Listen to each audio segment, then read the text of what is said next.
You are listening to the Antler and Feather Co. podcast.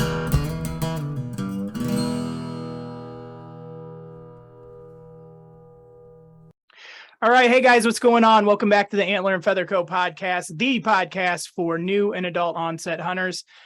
New experience, guys, you can stick around too. We got plenty of great information today that you're going to also find valuable. My name's Vince, and today we're going to take a deep dive into the benefits of having a solid mapping app and deer prediction app.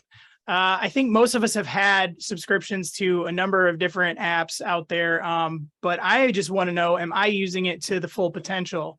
So my hope is by the end of the show, we're going to have a better idea of how we can best utilize these apps to make us better in the whitetail woods. Nothing's going to replace woodsmanship, but these definitely don't hurt to have in your pocket. So as I said, there's tons of different options. I won't go through all of them. You guys know who they are, but I have personally settled on Spartan Forge. I have, and if you ask my wife, she can tell you, I have bought subscriptions to everyone out there. And every time I use them, I always end up going back to Spartan Forge. So last year in the deer season and turkey season, I decided to make that my number one app, and that's what I went with. Make sure you guys stick around to the end of the podcast, because after we get through all of this information, I know you're going to want to get Spartan Forge, and we are going to have a special 20% off code for you, so you can pick Spartan Forge up for yourself right before deer season. So like I said, Spartan Forge is what I've settled on, and it's kind of what we're going to talk about most here. And I figured who better to bring on the show to talk about Spartan Forge than the creator of Spartan Forge. So Bill Thompson, how we doing? Good, Vince. How are you? I'm doing good, man.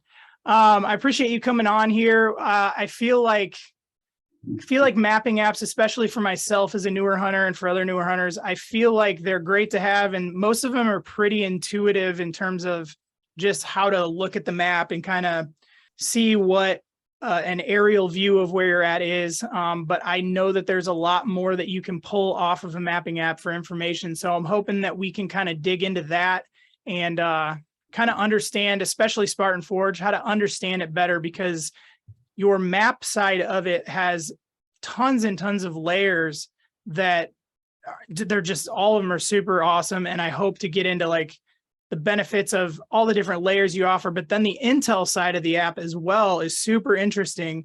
And so if you guys see me looking down at my phone going through, it's because I'm kind of going through the app just so we make sure we cover all the information so you can best understand it and put it to use. So Bill, like I told you, we're going to say a quick prayer and then we'll jump right in. So, Sure.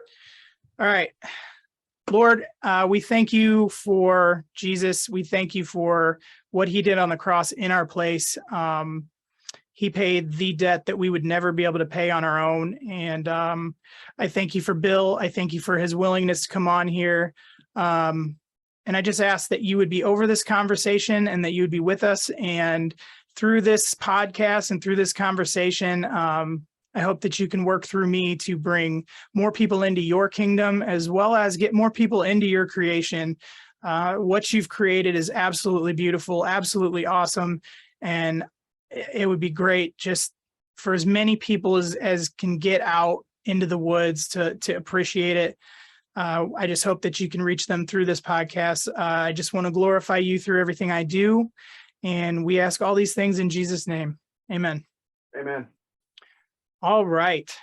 Pretty sure everybody's heard of Spartan Forge. If you're in the hunting world and you have mapping apps, which I think almost everybody does, you know what Spartan Forge is, but you might not know who Bill is. So Bill, for everyone who doesn't quite know you, kind of give us a background on just yourself. How long have you been hunting, and as well as like what you did in the military, and thank you for your service. What you did in the military that kind of led to the creation of Spartan Forge. Yeah, thanks for your patriotism. So my name is Bill Thompson. I was a military officer and an enlisted guy. I was in the military for about almost 21 years. And the majority of the time I was an intelligence officer or an intelligence enlisted guy. And my job was basically to help inform battle, I would say combatant commanders on basically, patterns of bad guys and where they were most susceptible, and learning the patterns surrounding At that time it was terrorists. Now it's kind of like nation state actors, but at the time it was more the global war on terrorism, at least up until I retired. And basically my job was answering the mail on some of there's lots of ints, what we call int in the military. There's geoint, there's humint, there's sigint, there's masint, there's physint, there's humint, there's all of these different types. And I focused on signals intelligence, cyber intelligence, and human intelligence. And my job while I was in there was to kind of paint the picture from that perspective for commanders. I did that both in the conventional army and I guess what you could call the unconventional military or the special operations community.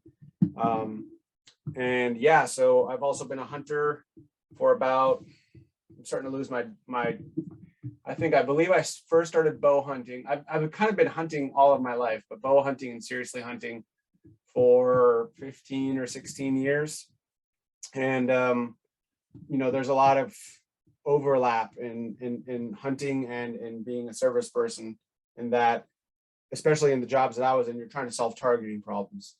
And targeting problems involves having an understanding of the variables that feed into an equation that's going to dictate, movement and exploitation of targets. So basically through this application, through Spartan Forge, and basically what I did in the military as well, was to understand all the variables involved in constructing a targeting cycle and then executing that targeting cycle. So what are the variables that influence the target, in this case, animal? And then how do I account for those variables and allow them to inform how I'm hunting? So that's kind of the genesis of Spartan Forge. And so, yeah, that's what I've been working on Spartan Forge now in one form or another for about 7 years. I didn't get really serious into it. I would say I formed the LLC for Spartan Forge in 2017, and I have been working full-time on it since 2019 or so. And just, launched the app last year. It was late. There was a variety of things that went into it, but essentially I didn't get it released until I think it was November 3rd or November 5th. Obviously very late. But we still had a really good season and we learned a lot, and it was kind of a good time to launch because we obviously got thousands of users, and we were able to stress test the system and make sure that we'd done the architecture correctly and kind of tee everything up for this year. So Awesome. this will be the first go with a full team and a full marketing budget and a capable application that's ready for prime time. That's got to be a ton of background work to get that going. But from the user side, keep doing what you're doing, because it's awesome. I loved it. Like I said, especially turkey season this year.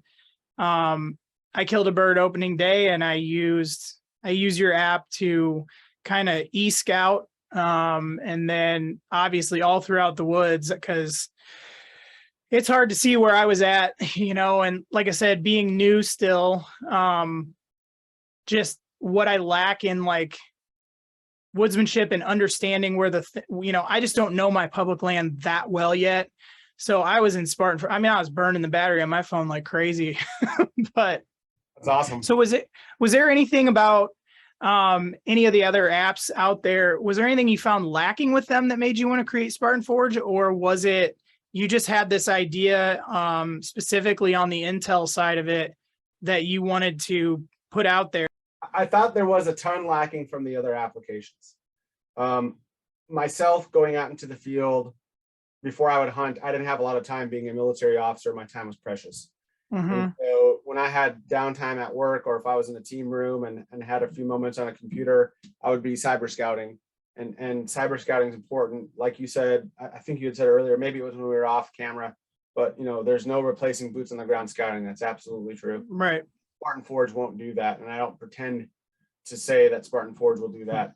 But what it will do is it will help you kind of X spaces off the map and say to yourself, this is not a place I'm going to scout. This is a place I'm going to scout.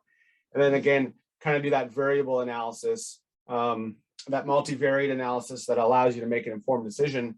That's what Spartan Forge can do. So as I said, I was using 7 or 8 different programs, websites, different weather repositories, even different weather repositories for different parts of the US. And so what I saw was there was lots of different places that I had to go to kind of paint my strategic picture of the whitetail woods. And what I ended up doing was kind of isolating or distilling out of all of these other sources of information the things that I used from them. So, I might be getting this from, I would be getting wind data from pilot mapping programs. I would be getting barometric pressure from things like AccuWeather. I would be getting doe to buck ratios from things like state game websites. I would be getting hunter numbers from state game websites. I would be getting the mapping from Google Maps, from other competitor apps now for me, like OnX or HuntStand or HuntWise or all of these things. And then I'd be getting the prediction part. The first thing I kind of took issue with was the prediction part, because I had access at that time to military bases that had collared deer on them. And I could actually sit and look and see if these prediction apps were correct. And they were never correct. I think I had measured one of the more popular ones in like 2017 or 2018. And I found it to be correct 17 or 16% of the time or something like that. And the advertisement saying it was 99% correct. So I knew as a data guy that these things were, jokes. And I thought to myself, I could build my own network that could do this type of prediction. And it's probably a whole nother podcast on the first kind of couple of networks that I built. But eventually I got to using the collar GPS data to build a neural network. And as you said before, this neural network has no bias. The only thing it does is it looks at pattern analysis based on weather and other inputs that we put into it. And then it derives the most likely pattern for movement and pattern, and then does a prediction on future results. And it's very accurate. And we found it and we got it up to, I think, 57 or 58% accuracy a couple of years ago, which is when I knew I wanted to take it into prime time. And we've been collecting thousands of years of deer data. Now we're up near like 63, between 63 and 67, depending on where you are in the US, is the accuracy, which is about 2/3 of the time it's bucketing the prediction correctly.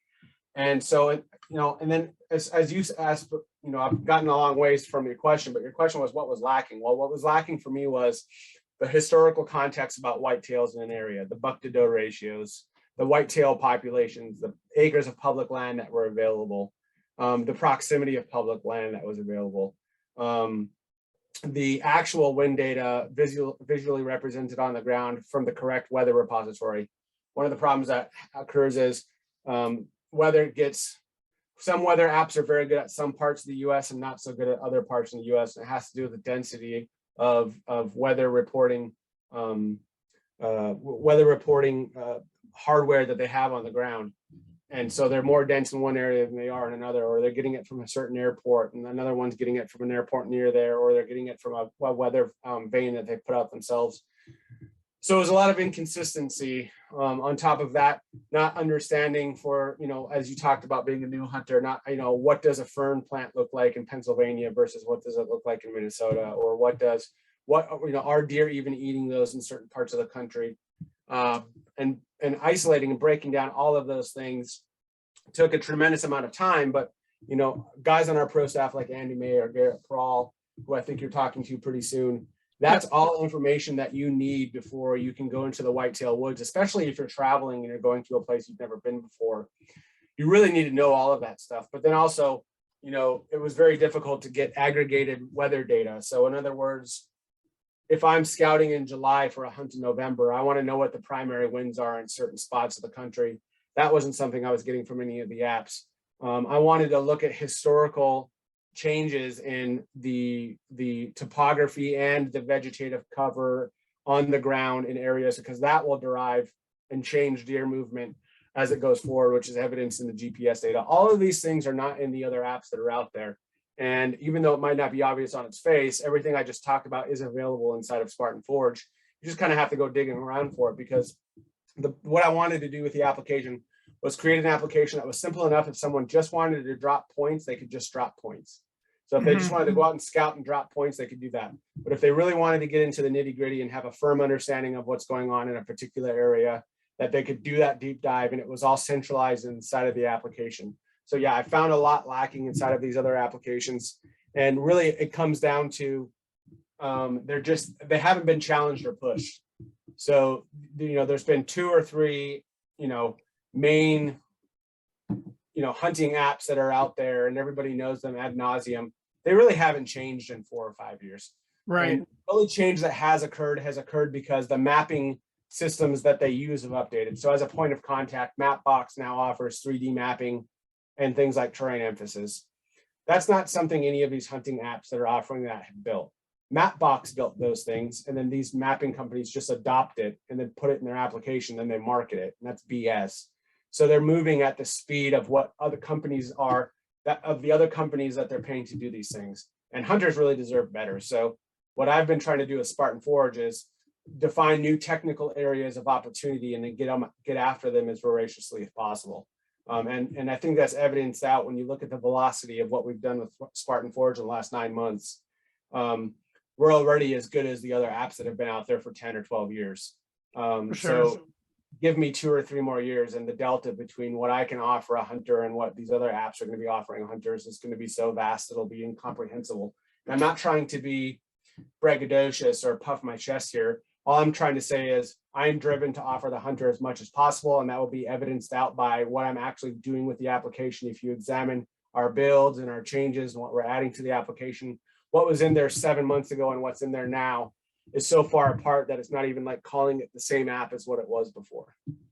Right. So yes, I found it. I found the other apps to be short. Yeah. Well, and that was one thing that attracted me to Spartan Forge in the beginning is specifically, and I'm not crapping on Onyx or any of these other guys, but that's all they were. They were waypoint maps.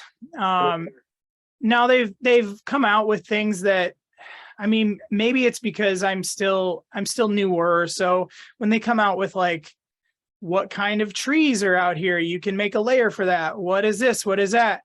A lot of the information that's in there that you're able to turn on in a layer is kind of like, if you're a hunter, you're going to be out there. And like, I already know this stuff.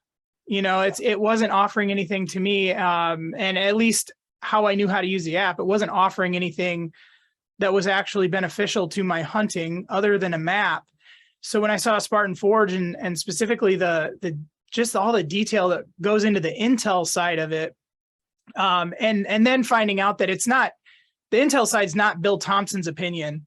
It's not, hey, I've hunted for all these years and here's what I've seen, so here's what I think deer are going to do. Yours is, like we said, it's straight data, and it's from the area you're hunting. Yeah. So, if a guy in Florida is like, here's what I'm seeing, here's my prediction. Well, that doesn't do anything for me in Iowa. Hell, your rut's 2 months before mine. What is this doing for me? But, so for you guys, if you don't have Spartan Forge, it obviously offers all of the basic stuff that you would want in a mapping app. It's going to have your property lines, your landowners, what crops are available. It's got a satellite view. It's got agricultural view. It's got all the things that you would expect out of the mapping app. One thing different about yours, and I want to kind of spend a little time on this area just because, honestly, selfishly, I want to know how to utilize this part better when I go in. You offer this one layer, it's the Lambda layer, the Lambda map. Just because I don't understand, what is the UAV? What is UAV is a term for the military for unmanned aerial vehicle. And essentially what it is UAVs, where we actually get our imagery from is airplanes that are flying, but UAVs for the military provide really crisp and clean, up-to-date imagery. So we coined the term UAV, and then we put it in the mapping app. And essentially that UAV layer is the highest resolution imagery available on the market. It's 5 to 15 centimeter resolution, which basically means you can throw a 5 centimeter object on the ground and you should be able to see it with this, as long as it's colored differently than what's around it, you're going to be able to see it on the Spartan Forge app. We only have 40 or so % coverage of the US, but we're expanding that country as we are expanding around the country as our user base grows. It's very expensive imagery, but it's also updated every 6 months. So just like a UAV, you're seeing the imagery being updated in real time all of the time. And it's the crispest and the cleanest imagery that you can find. And so that UAV layer is an available option inside of Lambda. The point of the Lambda map, or if you'd like me to kind of walk you through how I use the mapping, or what's a good recommended way of using the mapping, I can do that if you'd like. Yeah, absolutely. So essentially, when you open the application, you'll get presented with what's called SAT1. And SAT just means satellite. And satellite 1 is just kind of our middle of the road imagery. It's fine in some areas. It's not so great in some areas. It's basically our medium grade all around imagery. And what we get from satellite 1 is, if you're just interested in just mapping and dropping pins, it's going to load that one every time. You can map and drop pins. But then if you really want to start getting into looking at different times of the year, or looking at different quality of imagery for different areas, we've bought maps from other companies and we present them as satellite 2 and satellite 3. So when you get into the initial application, there's two ways that you can switch around maps right now. You can swipe over the compass with your thumb, or you can click the map button a second time after you've clicked map, and then it'll bring up all of those maps that you can swipe through. So the point there was, I wanted an application that was usable with just one thumb. So on that compass, if you hold it down, you can toggle it to either side of the screen. But the point there is if you're carrying something out into the woods, or if you're dragging a deer with one hand and you want to pull the application out of your pocket, you can access all of the tools with your thumb. You can switch all of the maps with your thumb, and you can do it on either side. But then you can also toggle all of the tool options and menus along the bottom of the screen, like building a journal, like launching the tool menu a second way, and the Intel tab, and all of those things can be reached with the thumb. So really what I was focusing on there was usability. The second thing that comes with that usability is, if SAT1 isn't great for your area, you can go to the Lambda map and you can configure a map that's good for your area that allows you to swipe through them. So the basic maps that I want available for everyone is the SAT1 map, the topo map, and then a hybrid map. So those first three are the swipes when you're swiping through. And then the fourth one is this Lambda map. And what that is basically is a fully configurable map. So it can become one of your swiping ones. So if you're in the woods and you want to toggle back and forth, for instance, you will build this Lambda layer. So you can say, I want crop data and trails for my area because you're hunting in the Midwest where there's a lot of crops, or you have your own land. So I want that data on there, and I want that to be a quickly swipe. I want to be able to quickly swipe to that data. But then say you're in an area where you're scouting, or you're walking around, or you just want to see something else. Instead of pushing that gear and going through and reconfiguring the map again, you can just swipe to the other maps, and you can see the topo, you can see the aerial and the topo hybrid, or you can see the straight aerial without having to reconfigure that Lambda map. So it allows other mapping apps and other ones that are out there. You have one map and you have to reconfigure that map. And if you want to put something on there or take something off, or if you want to just go back to seeing the bare bones hybrid, it takes a lot of clicks. But with this Lambda map and this fully configurable map, when you're out there scouting, it's just to swipe the thumb to go back and look at your hybrid, or to look at your straight aerial, or to look at your fully configured Lambda. So that was kind of the thought there, was when you're out in the woods, if you're looking at your, if you've got one where there's property layers and there's trails, and you're using the UAV imagery, and it's in the area where there's historical imagery, and you've put it back to 2015 and you want to keep it like that, but now you just want to quickly see topo, you just got to swipe your thumb. And then if you want to go back to that Lambda and reconfigure it, you can do it. So that was kind of the point of the Lambda map, was if you've only got one hand, or you're pulling something, or you're on the tree stand and you don't want to make a bunch of movements that's going to scare deer in the area, or you've got some does in front of you, you can kind of just take it out, quickly take a look, movement with one thumb, put it back in your pocket, and you're done. So the goal there, again, just to kind of nail it home there, was to have one layer on that through those swipes, or through those selectable maps that was fully configured to what you needed, but then three other ones that allowed you to see every other state of that area that you could possibly configure, that, but it's there easily and swipe to easily inside of the application. Yeah, and that's I until you really said something, I guess I haven't thought about it, because it was so like easy and intuitive with the whole, like, everything is right within a thumb's distance. And I know I can say from experience, when I'm in the woods and I'm looking at my phone, I'm always either holding a bow, whatever it is. Yeah, so you nailed that. Yeah. That's And awesome. I mean, it's one of those things where it's pretty funny because what I'll get from users is I'll get a message like, how do I change maps? And I'll explain it to them. They're like, well, this is dumb. Or not a lot of people say this is dumb, or they'll be like, huh, okay. I guess I'm used to clicking something. Like, we've built in a second way now. It used to be you could only swipe, but we've built in a second way now where if you press the mapping button for the people that don't follow the tooltips, because when you download the map for the app for the first time, you have to go through these tooltips that explain it. But a lot of times people skip over it. So people would be like, okay, yeah, like, can I just click the map thing too? And I'm like, no, not yet, but we'll get there. But basically, 9 times out of 10, those same people would get back to me and be like, I've been using the swipe on the compass now, and I love it. And I hate when I'm using other apps.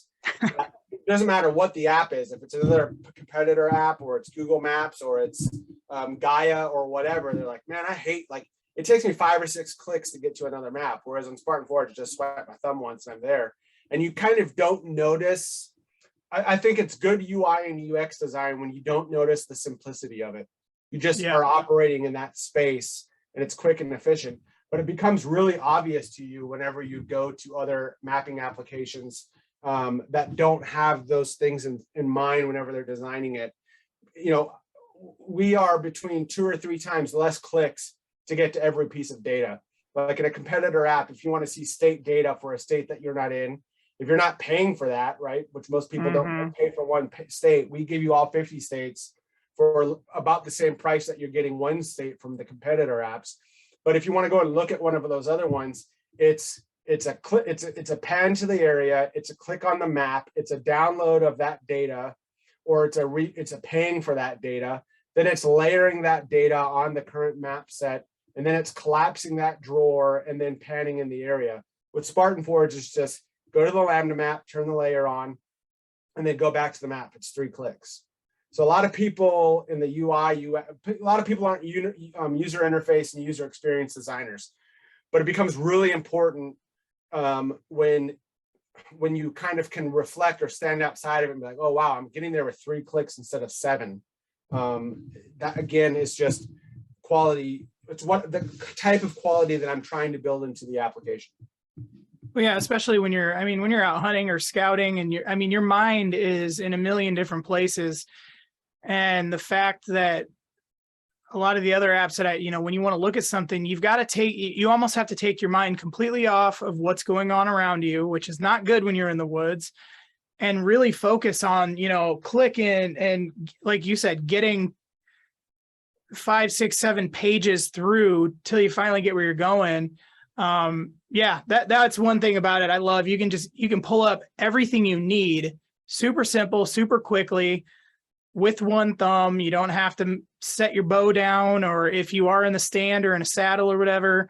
It's just really quick, and it's very intuitive too. Like, it wasn't the Intel side of it. I'm going to ask questions about how to understand it better, but as far as the mapping app side of it, it's in my opinion, it's awesome. It's just the quickest, simplest. You can kind of just like not mindlessly, but mindlessly pull up what you need while still being present in the moment. So one question I did have, and this is more of I don't understand how to best use it. You give the option to look back at historical maps. So I can come on here, and I'm on here right now for everyone who's listening. I can come on here and I can look up 2022, and then I can click and I can go back years.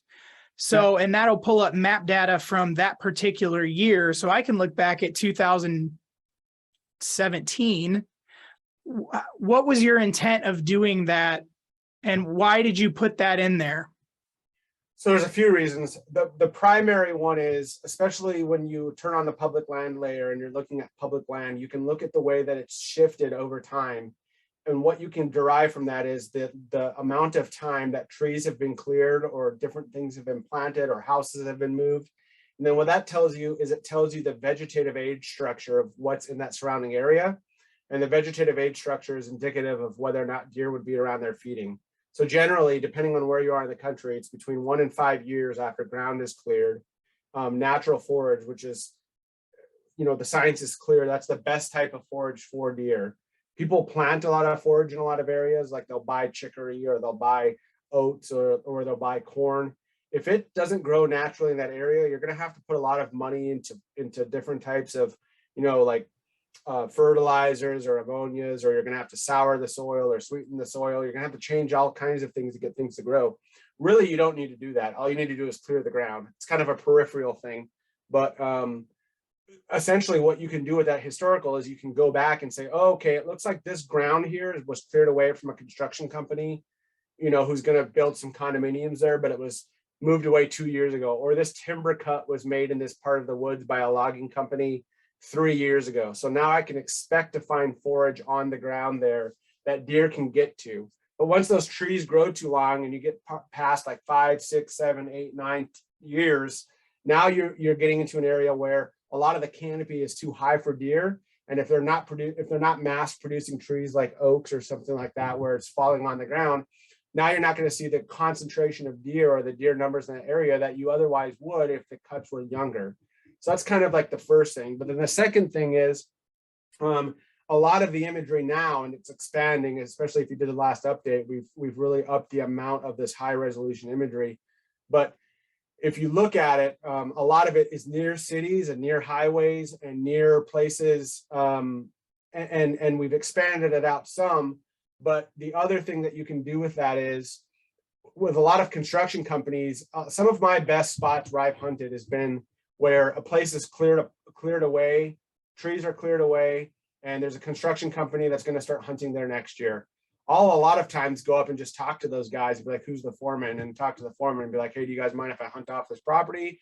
And a lot of times those are the most yeses that I get, is whenever I'm asking to like hunt off these areas, because there's nothing going on there. They really don't care. They might care once they start building homes or the property might change hands, but then you can also line that up with the publicly available data or areas that are available. And we also highlight any land that's, so we on our public layer right now, we don't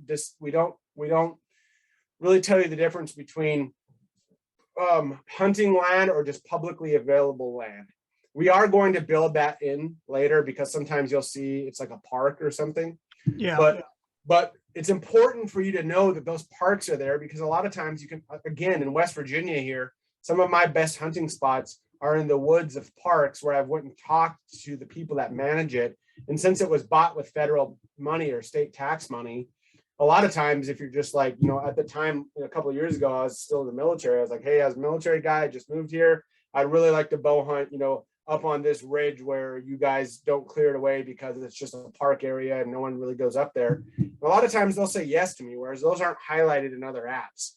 Now, what we will be doing this year is we're keeping those blue, and then we'll turn the public hunting areas a different shade of blue or a different color, so you know which ones are huntable and which ones aren't. But for now, we highlight all of those because a lot of times you get yeses on those lands, and I didn't want to leave those lands off the table because, again, those are super productive. But then understanding historically, like, oh, this was just cleared 2 or 3 years ago, it's going to be a lot of ground vegetation there, and that's going to hold deer, especially during the daylight hours, where if it's 3 or 4, 5 years old and it's coming off the ground, they'll bed right in that stuff.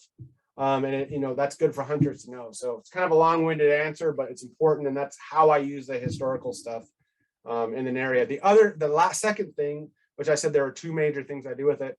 The second thing is the most recent imagery sometimes will be taken in the springtime where there's vegetative cover. You can quickly go back to the winter imagery because it's done every 6 months. And now you can see the leaf off imagery, and you can examine those areas without any leaves on the tree. When it's that high resolution, you can literally pick out the tree that you want to go in.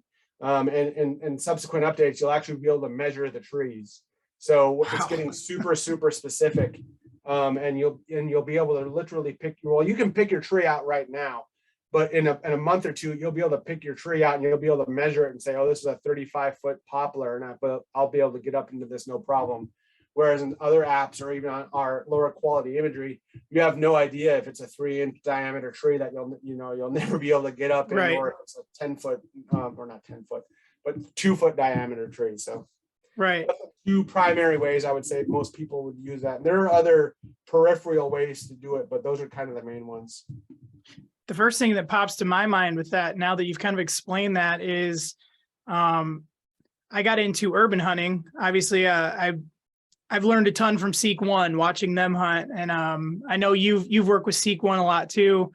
So I got into urban hunting, and I can see how where I get to hunt in the city, how that really benefits that.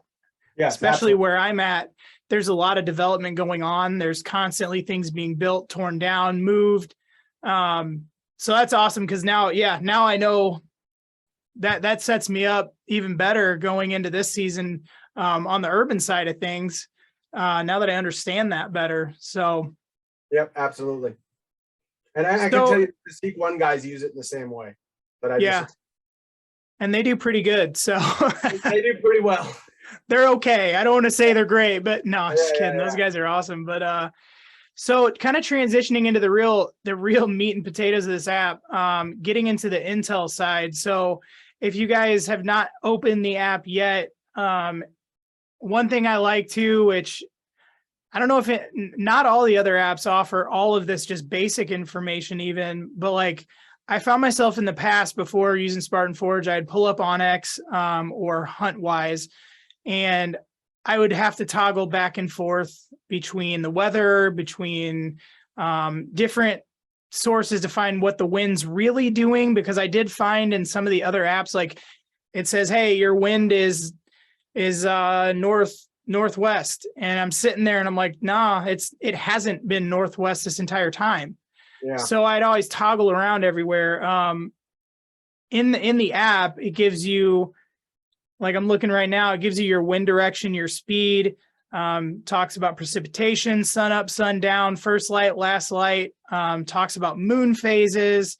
I mean, it's like a one-stop shop. So if you guys are out there and if you were like me, where you're toggling between 3 or 4 apps just to kind of formulate a plan for the day, it's all right here just for your basic information. But then to go further into that, you get into the forecast portion of it. And it covers movement, pattern, and then it's got temperature and your pressure, and then the rest of the forecast and all that. But help me to understand a little bit better in the movement and the pattern section of it. You have what will pop up under movement is either core area, transition area, or full range. So can you kind of talk about each one of those and kind of what they mean and how using these predictions and understanding that terminology, you can put that into your plan for your hunt? Yeah, sure. So I'll preface this by saying there's a little I button right next to the prediction for the day. And if you click that little I button, there's an explainer. So if what I'm saying isn't sinking in, you can reference that data and it'll actually give you a visual representation of what the neural network is predicting for. So on the neural network, there's 2 buckets of 3 possible predictions. The first 3 buckets are the movement buckets, and they're, as you talked about, core area, transition area, and full range.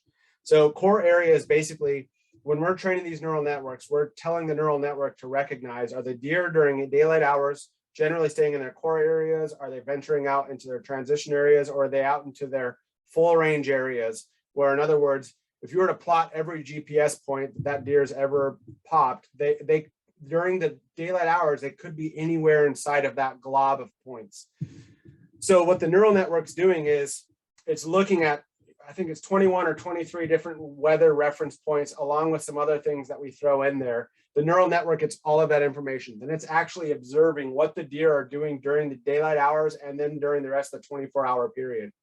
So it observes, okay, when you look at a deer's GPS waypoints, you can very quickly understand if they're in bedding or if they've left bedding or if they're out in the middle of a field. Like, it's not difficult. So we use from biology, when biologists like Steve Ditchkoff from Auburn, who has a deer lab, I just lifted these terms from him. So the terms basically are your core area, which means the deer are in a bedding scenario where they are seeking bedding, shelter, and safety during daylight hours, where they feel safe and where they'll be moving. And generally the movement that occurs within the core area is rising, pooping, walking, sitting, rising, pooping, peeing, walking, sitting, and then maybe nibbling on a little bit of branches in between, but that's what they're doing in their core area. This is their bedroom. This is where they feel safe, and this is where they move during the daylight hours. And the transition area would be, you could traditionally think of them as either staging areas or scraping areas, or where the deer are leaving their bedroom now and they have left the security of that bedding, but they're not to like their destination food sources or to their redding areas or out and exposed like they are at midnight whenever you see a deer out in the middle of a field. But they are still, there's still a sense of security. So it's either in the woods or it's in a cornfield that's not cut, or it's, you know, somewhere where the deer still feel safe, but they're not in their bedding areas. Then the full range basically is just every plot of every point, including the 3 a.m. points, the 12 a.m. points, middle of the field points. So the neural network is looking at all of those, and it's observing the patterns in weather over multi-year periods. And it's saying, here's what I'm observing during daylight hours that deer are in their core area. Here's what the neural network's observing when they're in their transition area. And here's what the neural network observes when they're in their full range area. So it makes those 3 predictions. And like I said before, out of those 3 buckets, we're getting it right about 2/3 of the time. So if we're telling you it's going to be a core area day, you can 66% of the time, we're pretty correct. And that it's actually better than that. It's when you average the 3 out, you get 66%. I believe that when we tell you they're going to be in the core area, we're right something like 73% of the time. And then when we're telling you it's going to be in transition area, I think it's like 66. And it also depends on the area in the country. Some areas we've got tons of data, some areas we have less data, but we basically have data for all of the country. When you add up all of our timelines for all of the deer data that we have, it's something like 2,000 years. The second one is the pattern. And yes, and the second one is the pattern. And essentially the pattern is how the deer leave their bedding areas and navigate their way to their destination feeding areas or their scrape lines. And it's basically how, and essentially it boils down, it's not wind, just wind, but wind is a heavy factor. So deer like to scent check areas before they go into them. They like to J-hook areas before they go into them. They like to know that what they're walking into is safe. Of course, if the wind is the normal wind, for instance, you could think of it this way. If you're glassing a field during a primarily western wind, and the deer always enter the field from the east or the southwest or something like that, because that's where the cover is and that's what allows them to get into the field without smelling anyone, that would be their normal pattern. So they're normally heading, like let's just say for sake of ease of argument, they're heading into the field from the southeast. Well, now you're glassing that field and all of a sudden they're all coming in from the north. That would be their abnormal pattern. But then say now you've got like an east wind when there's never an east wind, and now there's no deer in your field. That'd be their very abnormal pattern. So you could kind of think about it from a human perspective of how do you normally drive to work? That would be your normal pattern. That'd be your normal pattern of travel. And then if you're deviating from that travel because of traffic, that would be a point of contact that we would feed a machine if we were trying to predict how you're going to move throughout the day. So we could be like, you know, Vince always takes I-90, or I'm sorry, let's try to get the right highway here for you. He always takes I-80 or I-94. There you go. Whenever he is going to work. But you know, it's a heavy traffic day and the neural network has traffic. So now we know that he takes an adjacent highway that is like, you know, Highway 55 or something like that. And the machine can predict that because it knows traffic patterns. It's the same thing with these neural networks. Because it understands wind and it doesn't understand it, it can pattern wind like deer pattern wind, then it can make predictions on what the pattern is going to be. So if you know deer always enter from a field or work a scrape line the majority of the time, and then you look up the majority time the wind is, the machine can draw that inference and it can make a prediction for you based on the forecast if the deer are going to be moving a lot or a little inside of their whole core area during daylight hours or outside of the core area during daylight hours, and then what pattern they're going to be using when they traverse that terrain. I think it's important to mention too, you've already mentioned it, but just to reiterate, this is from collared deer data. So it's not, again, it's not Bill has hunted for X amount of years and this is kind of what he's seen has happened. So he tells his machine to, like, you're getting actual GPS collared deer, real deer for this data. Yeah, and for the purposes of machine learning, we call it truth data. There's no bias here. It's just the data that the deer, this is a deer's neural network. The deer are generating the data that is being fed into the machine.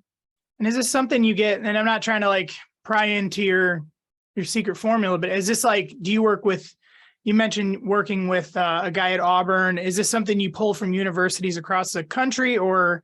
Universities, hunt clubs, and military installations are our Okay. primary. All three of those centers are looking to understand the deer populations in their respective areas, whether it's for, sales of tags and state data, or it's understanding traffic patterns and minimizing deer collision, or it's a military base that has to report on their impact on the environment when they're conducting rifle ranges, or brass is being left in the soil, or they've done some kind of testing. They have to collar all of the deer or all of the animals on that land to the amount that they can, so they can do an environmental impact study and let people know. So I get a lot of data from military bases. I get a lot of data from state agencies, and probably the least amount of data, although I do have some, and there's a bunch of it, is when a hunt club volunteers to have an academic come on their land and collar deer because they want to understand how the deer move the property. And then generally the academics will allow them to keep that data. So those are kind of like the three courses of action that I use to get to the deer data. I think it's incredibly interesting and awesome that you're offering something with it's real life data. It's actually what these deer are doing. And sure, it's not going to be 100% accurate. You don't know, if there's a buck in Iowa named Joe, you don't know what he is going to do that day. But to be able to say generally deer in general do this at this time with these variables. I don't know. I don't know how you can argue that. I think it's a very solid system you've got together. So that's why I'm like fanboying the app, because I think it's so valuable for a new hunter. This information is stuff that I've only hunted for, this fall is going to be my third season. So I don't have experience. I don't have all this. Well, I've hunted for 20 years, and generally what I've seen over the last 20 years is that they do this. I don't have that.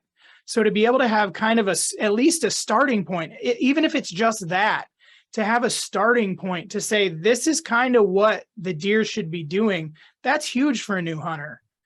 So, yeah, and it's, I read I pay attention to bow hunting forums. And one of the things I'm trying to stick in there now is this app's not going to tell you when you should be hunting. It's not going to say, don't go hunting today. It doesn't do that. But the application is saying they're generally going to be in their core area. Now, if you only have access to deer in their core area, in other words, if you have access to some public land, which everyone has access to, but you don't have access to the crops that they all go to at night, right? So a lot of people might be thinking, I only want to hunt on full range days because that's when the deer are going to be moving the most, or when they're going to be outside their bedrooms. Well, if you don't have access to where anything but the bedrooms, then it's good to know that it's a core range. It's going to be a core area day because the deer are going to be where you have access to them.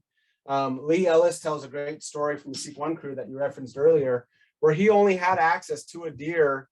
He had access to a deer in its core area, but he could glass where the rest of its range. So he'd know when it was in the rest of its range and when he didn't have access to it. So he was waiting for core area days where that deer might be getting up out of its bed at the last bit of sunrise, because that was or sunset, because that was his only chance to get on that deer.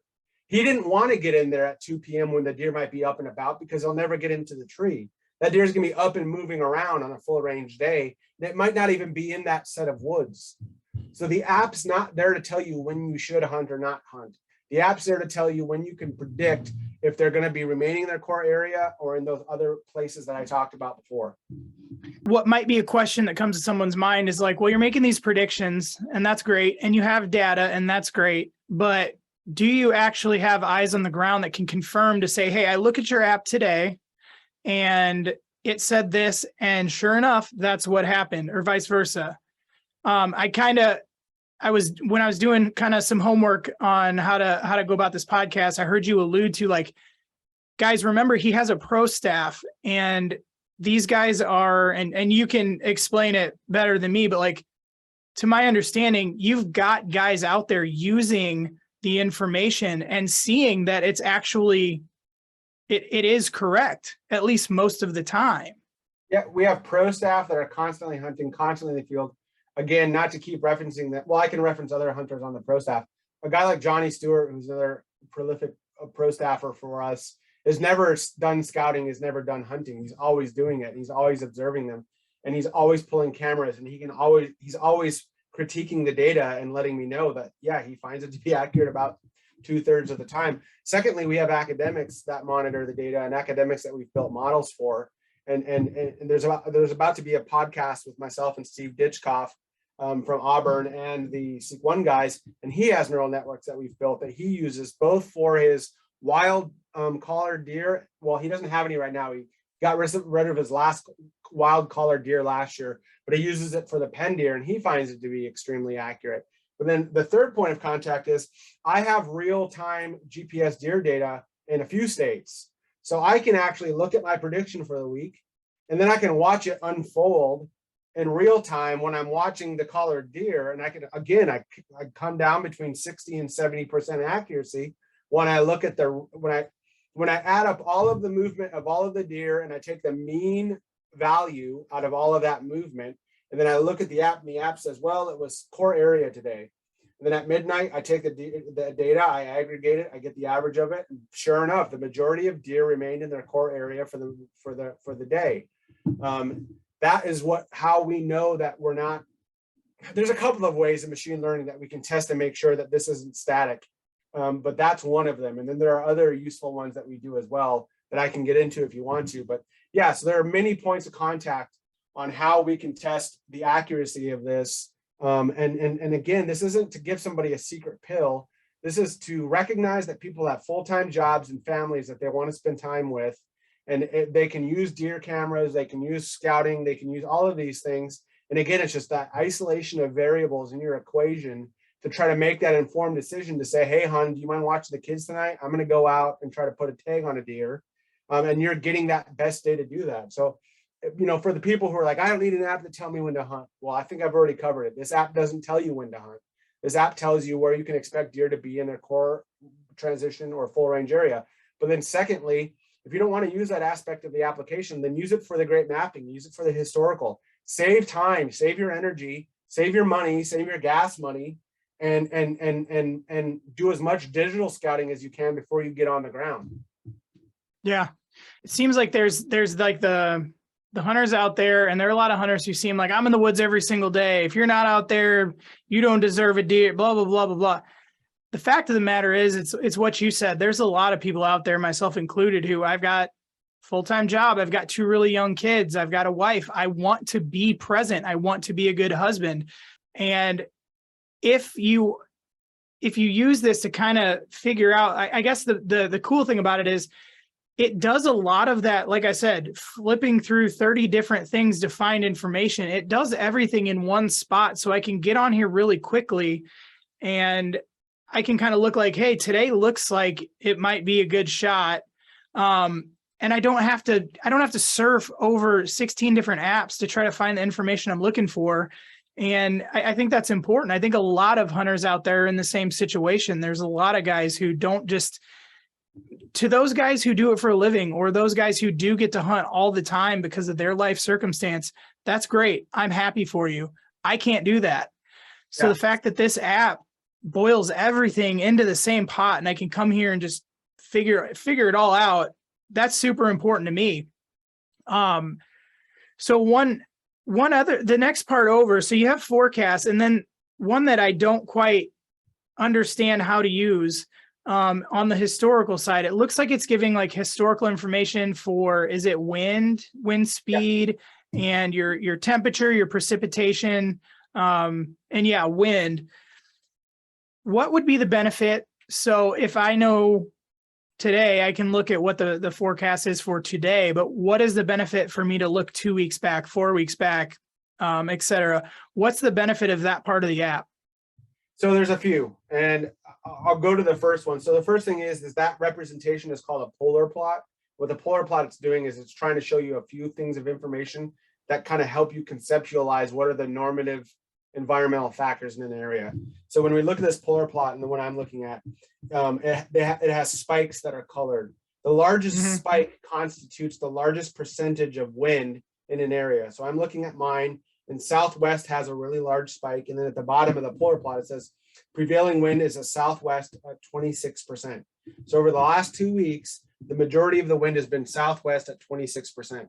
So there's a couple of things you can do with that. When you pull a deer camera from the last couple of weeks and you see deer using a scrape or a certain area, and then you can go back and be like, okay, they've been hitting it on these days where it was a southwest wind, but on the days where it was like, a different wind, or historically, maybe you're looking at it over the whole year.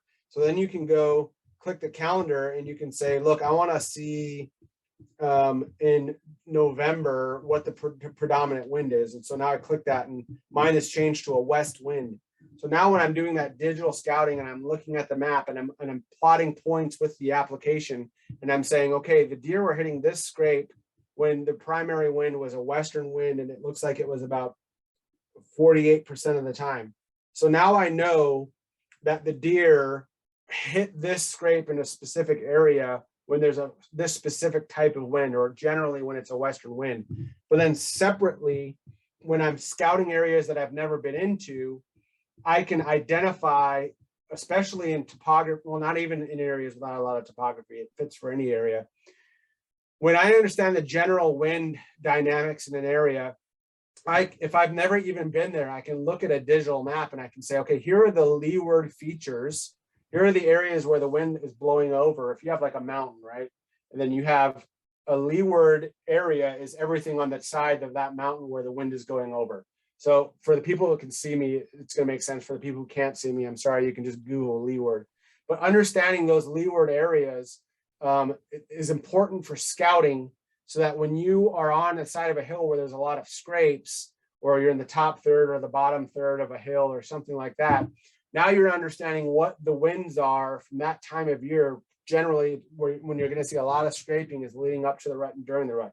So if you've discovered an area where there's a ton of scraping, and you are summarizing or surmising that it's occurring, between, say your primary rut is November 4th.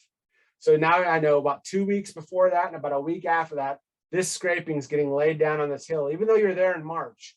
Okay. And then you look at the primary wind and you're like, okay, this makes sense. This is a east facing hill, and the primary wind is west. And now I'm looking at the scraping area. I'm seeing all of these scrapes. So now you've not even been on the ground. You don't even know.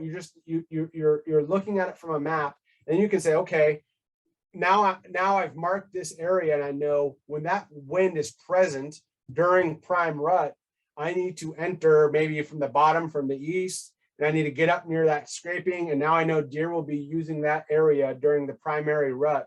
And you can do this with any type of activity, whether it's bedding, how deer navigate, especially bucks. They like to J-hook into areas and take advantage of the wind. When you understand, when you're in an area during a certain time of year, knowing that historical wind is so valuable when it comes to projecting and saying, okay, if I've scouted an area and I know this is where a ton of scrapes are, the majority of the time that heavy scraping is happening during a prevalent wind situation. Because whenever you have an area, say that's mostly a west or a northwest wind, if it's a southern wind, the deer are going to be using a different part of the woods that they generally don't use, because they want to set the wind in their favor. So it's just helping understand the normal conditions makes you a much more dangerous hunter, because then you can watch those conditions take place, then make your move based on them. I feel like if I don't kill a deer this year after this, man, it's kind of funny. You said you worked within like special operations, and I in no way mean to insult anyone who's actually in the special operations. So don't take it this way, but this sounds generic. And guys, I'm not saying this because he's paying me to. I'm just a dork that likes to say stupid stuff. But this thing almost makes you like a special operations deer hunter. I mean, it gives you. You're definitely trying to get as many variables as you can, and that's the same thing that a soldier or a commander who's making decisions based. He's executing the nation's wealth, and he's using the blood of its youth to go after bad guys. So you better have every variable in the equation nailed out before you decide to commit blood and treasure towards a particular operation. In this case, for it's your time and your money that you're committing before you go out and sit on the side of a hill for 7 or 8 hours. Yeah. And then the second part here that I didn't talk about is, so you have these spikes that are telling you the wind, but then you can also understand the backup winds. But then you can also say, all right, the second thing you can do is when you look and you like on this polar plot that I have right here, almost all of the winds are south to southwest for November. Okay. Mm-hmm. I can disregard north if I want to make sure my scouting is as smart as possible. And if I'm going to an area to go do scouting off season, doesn't matter what the wind is right now. I need to scout the southwest setups because I know that's the majority of the winds that are going to be present when I'm actually going to go back there in November. So now you're That's not a great wasting point. your time scouting areas where the prevalent wind isn't going to suit deer movement or your ingress or egress to a particular stand. Then the second part of that polar plot is you have these spikes are colored, and that color breaks down. There's a percentage right on east. You can see a percentage that breaks down from the largest percentages to the smallest. So if you take that, you have colors that indicate the amount that the velocity or the wind speed, and then the amount that color occupies on the polar plot tells you the percentage of the time. So on this southwest wind that I'm looking at, I can see it's 10 to 15 miles an hour about 1% of the time. And I see that it's 6 to 10 miles per hour about 18% of the time. And then it's 4 to 6 miles an hour about 4% of the time. And then it's 2 to 3 miles per hour about 1% of the time. So now I know based on that color, that polar plot, what the velocity of the wind is, what in a pecking order, the top 4 winds are, and then what their general wind speeds are. So now I've got a very good understanding of this area just by looking at this one image on this polar plot. I have to admit, that's one thing that you toggle over to and I look at it and I'm like, okay, we'll just move on over to Intel. Like I couldn't really, I didn't know how to use it, and I didn't really know how. I mean, now that you explained it, yeah, it makes a ton of sense. And that's probably where my lacking in experience as a hunter, I didn't know how to make sense of this stuff. But man, yeah, that alone is a game changer, like you said, in terms of like, okay, like we talked about, I'm a father, husband, I've got other commitments. So, when I want to go out and scout, that really helps you hone in where you're going to go scout. Yeah. I mean, you hear of guys saying, hey, if you're going to go scout this chunk of public land, take a square here, a square there, a square there. Well, if I look at this and it's telling me, like you were saying, we predominantly have southwest winds or whatever it might be, just like what you mentioned, if it's predominantly that, then why do I waste time in a bunch of different areas that, if that is true, and it's historical data, why waste time on this part of the property and this part of the property when I can go focus in on where it's most valuable? So that's an extra little part that, that I just learned that I'm like super pumped to use now. Yep, absolutely. It's one of the things I use the most when I do my scouting, even back in the day, before this app existed, was understanding, especially areas where I couldn't go and get on the ground or I didn't live, or if I was hunting out of state, getting an understanding of all of those things before I go in there so I can optimize my scouting. It also lends context to your past points. And we're going to actually, on the web app, there'll be a feature where you can look up prior wind and prior days of weather. And you can already do it with the journal. So right now you can go into the journal, you can look at your deer camera photos from last year, and you can go to the journal, you can type in the day and it'll bring up the weather for you. But we're also going to make it a lot easier inside of the web app. So again, you can contextualize your photos of deer that you have on the camera and understand, oh, this buck's hitting this scrape when these conditions are present, but he's not hitting it when these other conditions are present, X, Y, and Z. And you just, that was one part that I definitely don't want to skip over, is the journal aspect of it. It's not, for you guys that may not have looked in here, it's not just like a blank thing where you're just like, let's just write about what we saw today. Like, you have the option, you've got your GPS location, you've got, you can place a journal pin on the map. It gives you the weather for that day, the wind, the dew point, pressure, all of that good stuff. You can put in what weapon you were using that day. And then there's a part where you can add pictures. What's the add deer part? You can categorize and add individual deer. So if you're seeing like a specific doe or a specific Gotcha. buck, you can click the add deer, you can name that deer, you can tag it, and then you can, report on it year by year. So if you're seeing a 2-year-old a lot that you don't want to harvest, but you know where he lives, you now, because of your scouting or deer cameras, you have a good idea of his travel routes. After they're turned 18 months, they're kind of in the area that they're going to be in until they get older. The area sometimes shrinks, sometimes it gets larger, but they are going to be in those types of areas. So if you're like, hey, this is a 3.5-year-old deer, a really good deer, but I don't want to harvest them yet, you can put that journal entry in there. You can elect whether or not to put it on the map. And then soon you'll be able to set a reminder to remind you, like next year, hey, remind me of this 3.5-year-old deer. He's going to be 4.5 years old next year. That's I awesome. might want to go back and harvest him then, or wait till he's 5.5 years old, what may have you. You can just journal those things. I'm a prolific journaler, along with a lot of that's kind of the common thing among every good hunter I've ever met, is they're constantly journaling every hunt, even when they're not seeing anything in areas. They write a journal entry, and that's why we elect, you can put them on the map or not. And we're going to get better with how we organize these things. But journaling really helps people almost in every facet of life, but hunting especially. It contextualizes things, but it also lends context to how often you actually are seeing deer, so you're not getting upset or you're not down on yourself. Because if you are hunting really mature deer, you're not going to be seeing a lot of deer. Right. When you're hunting the 150s, the 160s, the 170s, unless you are in like an urban setting where they're kind of forced to be in the same areas because that's where the food is. If you're out in like the mountains in the middle of nowhere, that deer is going to be off from all of the other deer unless it's prime rut. And if you're trying to understand that deer in the early season or get on him before a rifle opener or something like that, journaling is going to be invaluable when it comes to that type of endeavor. There's been many times that I've found, I've been asking myself, God, what were the conditions on that day when I was out? Because there are definitely days where, last year specifically, there was definitely days where I thought, and again, this is where I loved Spartan Forge, is I could come in there and I could find everything in one place instead of jumping around. But I could look at the app, I could see what it was telling me, and then I would go out there and I would see a ton of deer.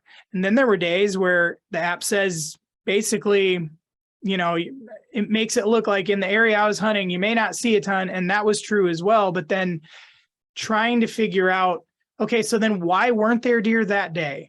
That's where this journal comes in extremely handy, is you can just pop right back there and say, okay, on 8/3, this is what all these conditions were. And then the longer you use that journal, you're making your own data set that you can start looking at patterns on your own. So I'm glad we touched on that, because I think that's an extremely useful part of the app too. For sure. One of my favorite parts of it. Yeah. So the last part I want to touch on, and we don't have to spend a ton of time on it. When you're on the main map, you click the center, it's called Intel. You're going to come in here and you're going to see some toggles for forecast historical, like we've just talked about both of those. And then you can go over to Intel. This is another thing that I've at the least, I've found it to be extremely interesting. It's just good data to know. So guys, when you come in here, it's going to tell you for the state you're in, it's going to tell you public land percentages, how many acres. It's going to tell you largest tracts, notable tracts of public land. And then it gives you a ton of data on like how many hunters are there, how many average days per hunter, just harvest numbers, things like that. Success numbers, the Boone and Crockett or Pope and Young records for the state. I think that I just think that's cool that all that's in here as well. You can know these things as well. And then you can pop over to browse. And this is one part that I found extremely valuable as a new guy, because when you hear people talk about browse, so when you guys click that, you're not browsing anything. You're not browsing the internet. This is showing you kind of some of the stuff that the deer are going to be eating. So when you hear people talk about browse, maybe do you want to go ahead and just kind of explain browse in that whole section and how valuable that is? Yeah, so there's browse, which is basically just what the food are eating in the air, or what the deer are eating for food in the area. And then there's different times of the year that deer focus on different types of browse generally. This isn't always correct, because you could have an area where there's a coniferous forest where certain types of browse doesn't exist, and you can have a deciduous forest somewhere else where browses are amply. So what we do is we give you pictures, and we're going to improve on these pictures. They're going to get better this year when we update this. We'll be updating this shortly.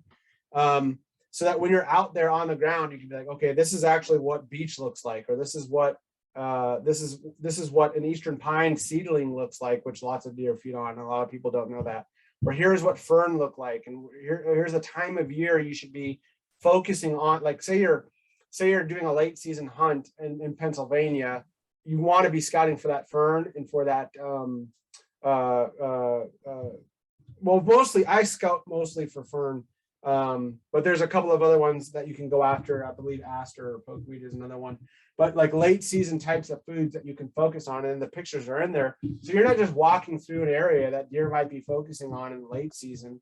So that browse, that is generally the diet, and then the time of year that they focus on those types of things. Of course, we all know deer focus on acorns wherever there are acorns. But then, what is the difference between a white and a red acorn, or why are they focusing on white acorns at this time of the year and red acorns on this type of the year? Or talking about all of those types of things and breaking into that again, just for the new hunters or for people that didn't have someone showing them these things. It's another common data repository that they can rely on, that's going to be there while they're out there doing their scouting, and then they can drop those pins on the map. So we actually have pins for all of these things. So when you're going under scouting, you can find under trees or hard mass or soft mass, and you can actually go and drop those pins and be like, oh, I remember now, I scouted and took a picture and dropped a pin of this fern that covers the side of this mountain in Pennsylvania. I might throw a camera on that and focus on that in the late season.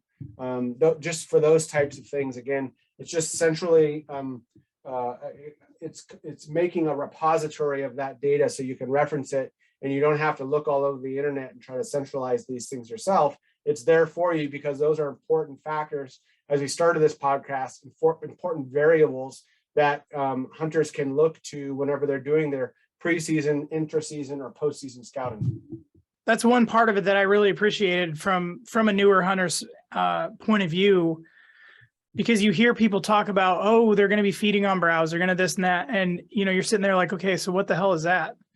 And this shows you. So you guys, when you get into this app, like it gives you pictures, it tells you, it talks about it, which is going to help you understand, because I'm not speaking from a point of years and years and years of experience, but the little experience I have, there's a few things that are super important with deer. You're going to need to know the wind because of your scent.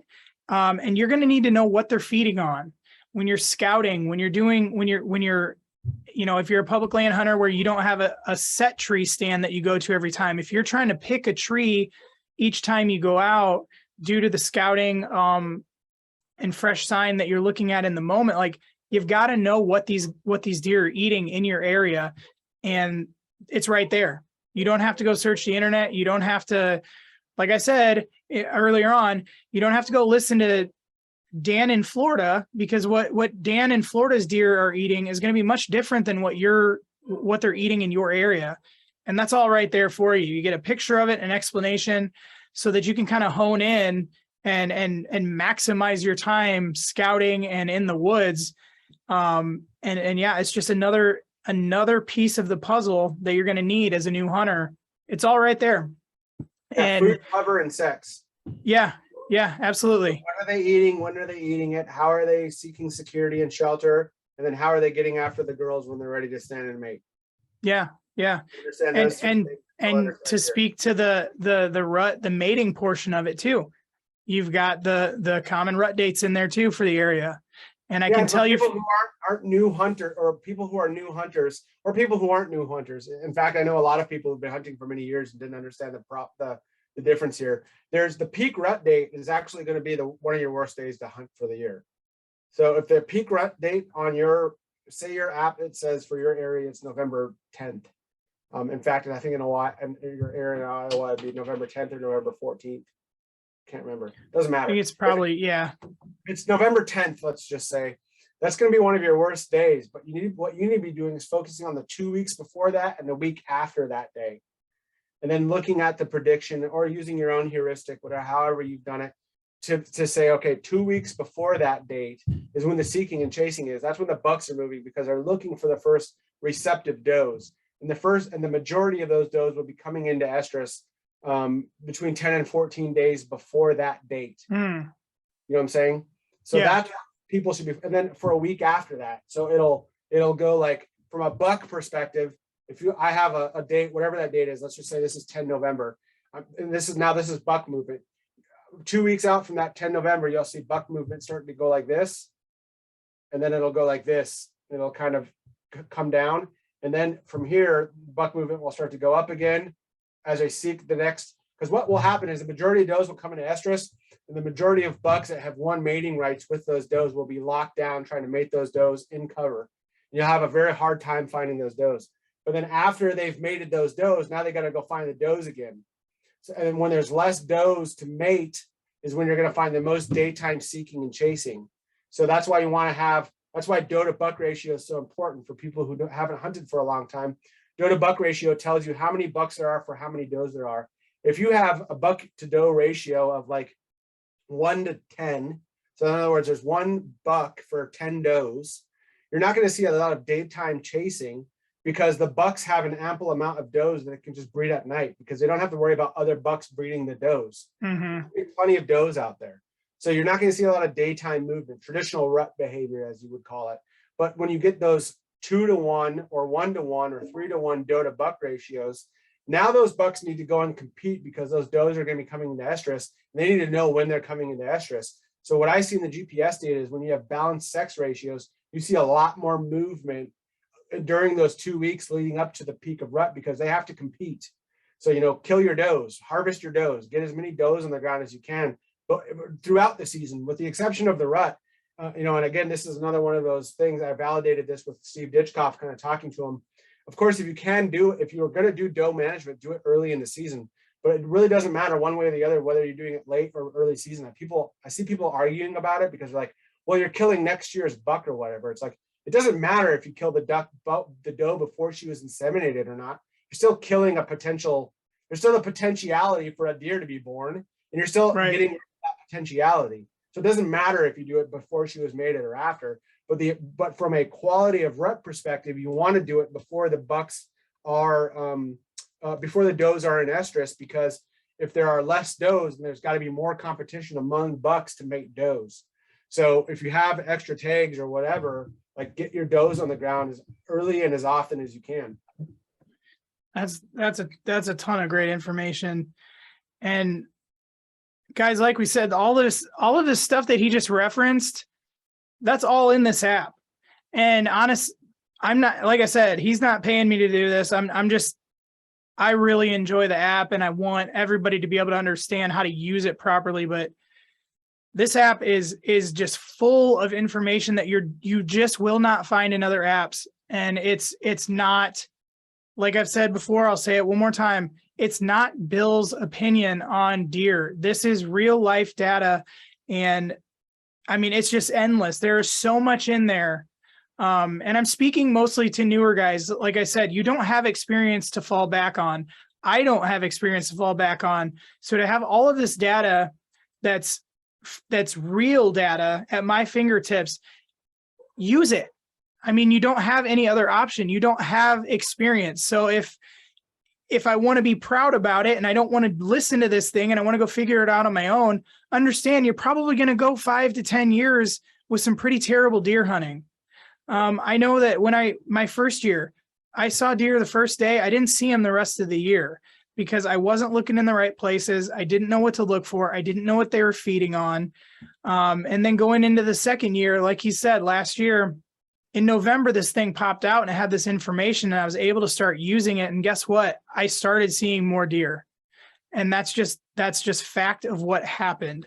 So I wanted to put this app in front of all you guys, especially new guys, but everybody. But new guys, this thing it's kind of like, in a weird way, it's kind of like your mentor, right on your phone. It's telling you a ton of stuff that you you're just going to take a long time to learn on your own. So I want you guys to take advantage of it. If you guys enjoy what you've heard, and you should, there's a ton of stuff. You want to give this a try. Bill's been gracious enough to offer for this podcast. If you use code capital AFCO, that's capital AFCO, that's going to get you 20% off your subscription.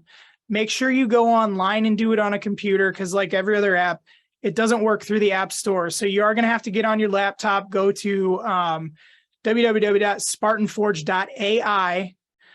Go on there. It's really quick to sign up.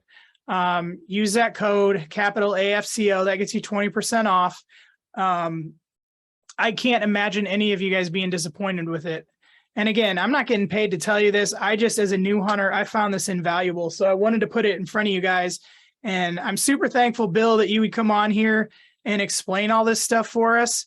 Because I think we're going to see a lot of guys have a better season this year. And I just couldn't be more thrilled to have you on here. And yeah, if you guys found value in this show, if you like what you heard, please go over, subscribe to the show, follow the show, give us a good rating on Apple, give us a good rating on Spotify, wherever you guys listen to podcasts, we're available. And make sure you head over to @AntlerFeatherCo on YouTube and Instagram. Give us some follows and likes over there. Make sure while you're on Instagram or on YouTube, wherever you're going, check out Spartan Forge. You can find them at Spartan Forge everywhere. To close it up, I will say, Bill, your dog, was that your dog the other day? Yeah. Yeah. Deer machine. Yeah. I wanted to bring that up earlier. I didn't want to leave it out. But anyway, guys, make sure you head over there. Check out Spartan Forge, get following, go get the app, use that code. And as always, I appreciate every single one of you guys that listen. This is just, it's been such a great time, and talking to you, Bill, I've enjoyed every minute of it. And I know I'm even more pumped to go into deer season here. We're under 2 months out. And yeah, guys, get that app, go do your follows and subscribes. And thank you so much for listening. We will catch you guys on the next one. This is the Antler and Feather Co. podcast.